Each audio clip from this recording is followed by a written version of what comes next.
Hello mga loves! Kumusta po kayo? Kanina umaga po palang sabi ko po kay mama pag po nagising siya, gisingin niya na rin po ako. May pagsusulit po kasi kami mga kalabs. Kaya kailangan ko pong mag-review para naman po may sagot po ako sa mga tanong. Parang nasasanay na nga din po ako mga loves na gumising ng maaga para po mag-review. At epektibo nga din po mga loves yung pagre-review ng madaling araw. Dahil fresh ang isip, kaya may matatandaan ka po sa mga ni-review.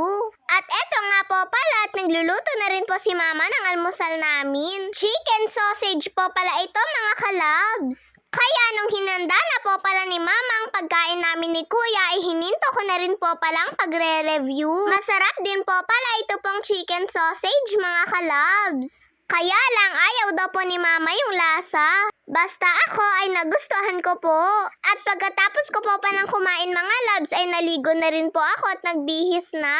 At nauna na nga rin po palang umalis sa akin si kuya. Halos nauna na nga po lagi si kuya sa pagpasok. At pagkatapos ko po palang nag-ayos mga kalabs ay lumabas na rin po ako. Patatawirin po dapat ako ni mama mga kalabs. Kaya lang paglabas po namin ni mama ay nakita po ni mama yung lolo ko po na naka-tricycle. Kaya tinawag po yun ni mama para daw po makisabay na lang ako. Doon din naman po malapit sa school yung bahay nila mga kalabs. Kaya nakisabay na lang po ako. At kaninang tanghali po pala mga labs ay umalis po si mama pagkagaling po namin ng school. At gabi na nga rin po pala sila nakauwi. Kaya hindi na nga po kami nakapagluto ni mama. Kaya dumiretso na lang po si mama dito po sa may Andox dahil ito na lang daw po ang uulamin namin. Nako nga at natutuwa nga po ako mga labs dahil makakaulam na naman po kami ng masarap. Isang buong manok na nga lang po pala yung kinuha ni mama. Kasama nga po pala ni mama si lola ko po dito. At Andox nga din po pala yung binili nila. At pagka-uwi nga po nila mama ay ako na nga lang po palang naghanda nito.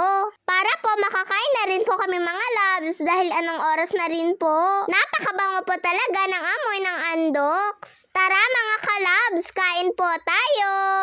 At dahil may duty nga po pala si Papa ngayong gabi, ay ihihiwalay na lang po ni Mama yung para po kay Papa. Siyempre, alam po namin gusto din po ito ni Papa, mga kalabs. Si Kuya ko nga po ay tuwang-tuwa nga din po.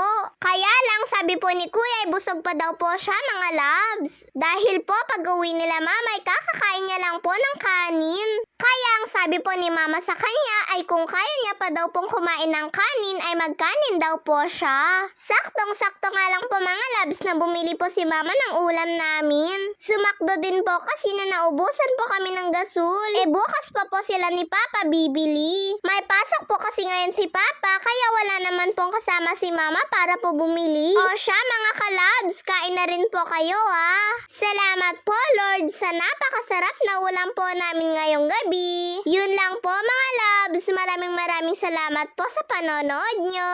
Mag-iingat po kayo palagi. God bless to all. Bye-bye po.